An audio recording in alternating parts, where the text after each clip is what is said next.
All right, Chef Nooner here.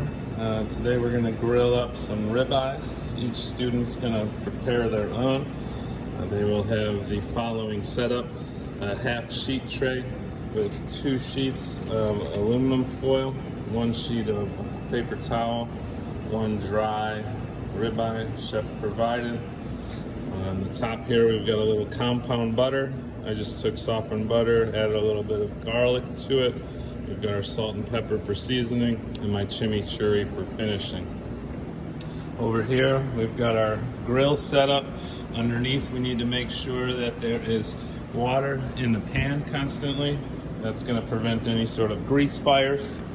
We're going to go ahead and prepare our grill using a good amount of force. We're going to use the grill brush to clean before and after each student cooks.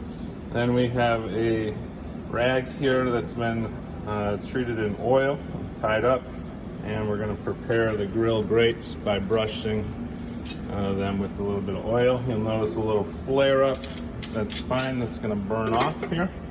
Now we can go ahead and prepare our steak. For our steak, we're going to simply treat with a heavy amount of kosher salt and black pepper. Okay, you can do more or less at home, but for today, just salt and pepper. Again, we're using kosher salt so we can spread that out nice and evenly. I'm going to go ahead and flip that over. You can see all the juice that paper towels absorb. Place that in my garbage, and then we're going to season the other side here. You could do that on the grill. I tend to find it a little bit easier to control here on the station. So we're going the entire surface of the steak with salt and pepper, no oil or butter, and we're going to bring that over to our grilling station. Again, our grill is piping hot. We've got our beautiful ribeye here, and I'm going to roll around a little bit in that salt and pepper to make sure we get nice all sides. We're going to go ahead and place this down away from us. You can start to hear the sizzle.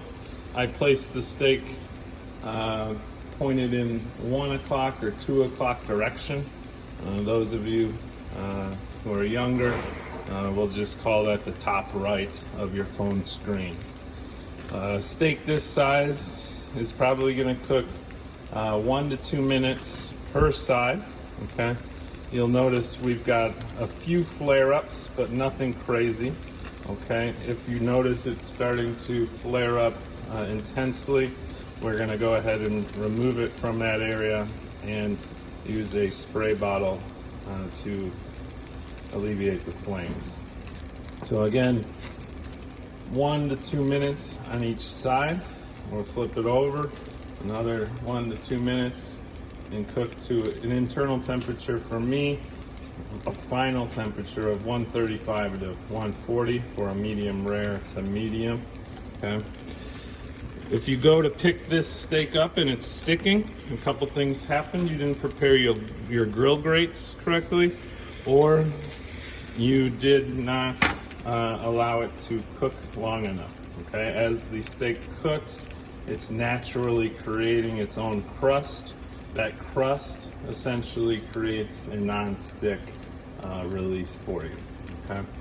As I turned it now to 10 or 11 o'clock, those of you younger, that's the top left of your phone screen now, right? So an angle. We're gonna get those nice diamond grill marks that are so desired. Okay. And again, 30 seconds, kind of on each directional, 1 to 2 minutes per side. You can take a little peek here. We're almost done with this side, and we'll continue to go. So this is one method we're going to cook with, the grilled method.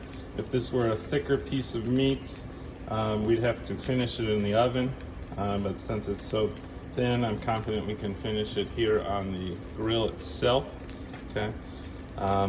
It is important to note that before I put it on the grill, I let it come to room temperature for at least 30 minutes. Piece this size, If you've got something much thicker, you might want to even let it rest at room temperature for an hour. Okay?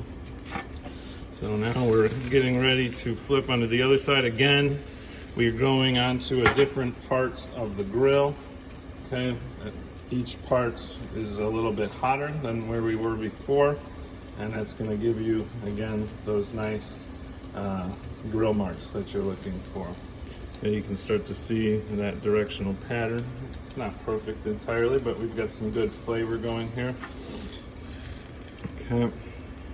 I'm gonna let that go. At no point in time are we gonna push down our steak to squeeze out any sort of juices. If it's curling up like this, we can take a little bit of a knife here and we just cut through that fat, and now the steak lays flat. I saw that on Chef's Table with Wolfgang Puck at his steakhouse in Vegas. Okay. And now we're gonna turn for our final 30 seconds. Important note on the tray, where the raw meat was, that aluminum foil is going to go into the garbage. I have a fresh landing spot here for me to pull it off. So now I think we're pretty good. I'm going to come off onto our aluminum foil. I'm going to go back to my station so we can clean up this area for others to cook. I'm going to take my compound butter at this point when it's off of the grill, not on the grill. If we do this on the grill, you're going to end up with tons of flare-ups from the fat dripping down. And we're going to let that kind of just rest there in its own juices. A steak this size, we need to rest at least 1 to 2 minutes. Larger steaks, we're going to let rest for maybe 3, 5, maybe even 10 minutes on a thicker piece. And again, what's happening is you're getting some carryover cooking. You're letting those juices to redistribute, okay? And we need to let that rest. Very important step. If you take this and start cutting into it, you're gonna end up with a bloody mess everywhere. So I'll be back here in 1 minute to show you the final product and to finish it with the chimichurri.